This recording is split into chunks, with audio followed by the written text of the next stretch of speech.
Hello, everybody. Scott Golden with the World Class Championship Wrestling Review Series, and we are fast approaching the end of June here in the year of 1985 here in World Class. June 22nd, I believe, is uh, today's specific offering for you. And like I say, the summer is usually a good time for World Class in a lot of ways, and we continue to see the Von Erichs on top. We continue to see a lot of decent action.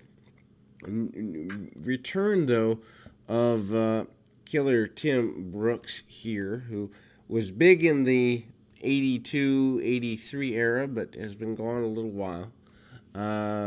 Anyway, so we open with Rip Oliver, four first run segments here. Rip Oliver against Bobby Fulton of the Fantastics with Jim Cornette. Rip Oliver is, and you know, match to be is what is to be expected. Of course, the Fantastics, Rogers and Fulton, one of the main or the main rivals for the Midnight Express here in World Class. Never did quite understand, and I don't think Jim Cornette did either, why the Midnight Express and the Von Erichs weren't a bigger deal. I think there could have been money there, but it was left on the table at the time, I suppose. And, Oliver is a slower guy. Fulton tries to get things going quicker, so stylistic change. There is a wrap around the rib cage of Fulton, and we don't really know why. The action does not tell us exactly why that is. Deep arm drags during the early stages by Fulton. Fulton does not have the least bit of worry about his inability to continue fighting, however, as he does so rather convincingly here during the first several minutes of the match. Also, it is an arm bar and a kind of arm scissors into a head scissors by Rip Oliver that gives him the advantage in the, I guess, midpoint of the match.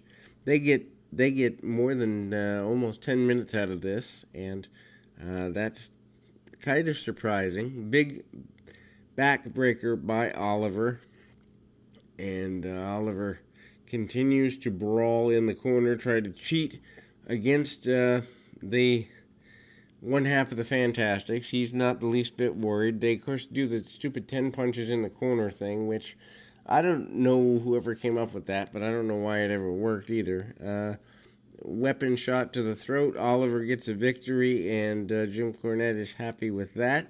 We remember talking about Killer Tim Brooks coming back, brought back by Gary Hart. Gary Hart says he wants to be the manager of the six-man tag team champions.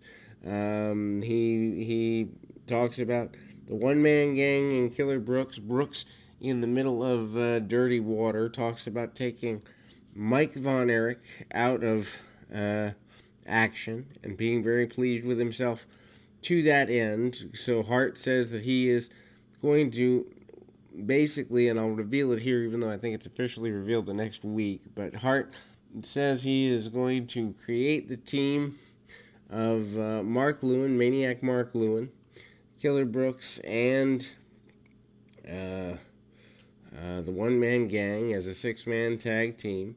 Bobby Eaton, Beautiful Bobby, versus Scott Casey is the next match on the program. Sunshine with Scott Casey still. Odd pairing, but whatever. They're getting money and time out of Sunshine, so good for them on that regard. And proof that Bobby Eaton can bring a good or compelling match out of anybody. Scott Casey just never been my cup of tea. A little bit bland, but Bobby Eaton bumps around for him and holds on to headlocks and does everything he needs to do there.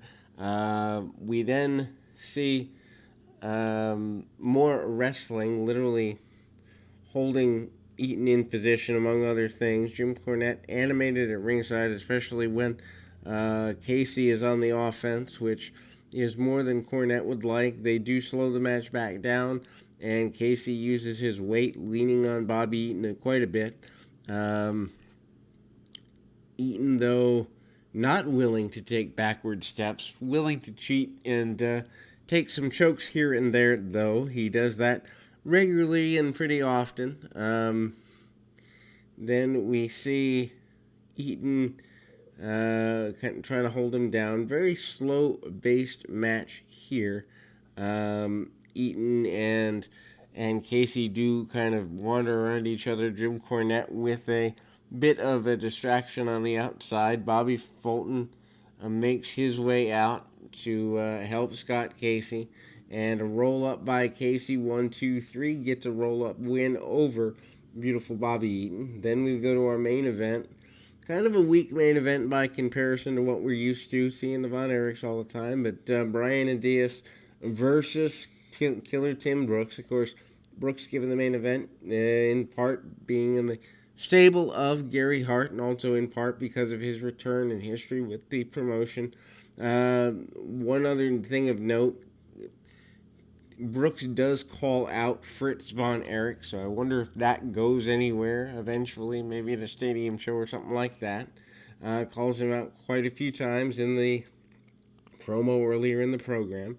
Brooks willing to cheat and do anything he can do to get an advantage, including but not limited to choking the man over the ropes and the like. Drop of the leg into the midsection, lower groin area doesn't hurt either.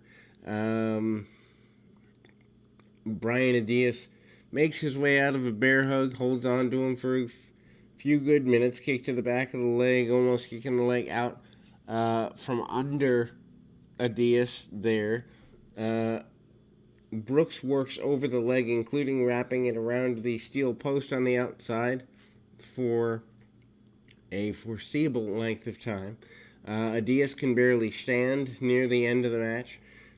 Brooks surprisingly goes to the second rope on the inside and hits a second rope leg drop. Just a weird thing to see him do in that area. He jerks out of the victory at the very last minute, continues working over the leg of Diaz.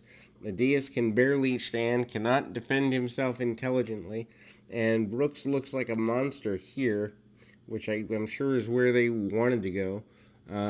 Brooks eventually does bring a weapon into the ring to subdue Brian Diaz, who cannot continue, and it is clear that Killer Tim Brooks is looked at as being a main force for the next little while. But anyway, we'll be back with more right after this.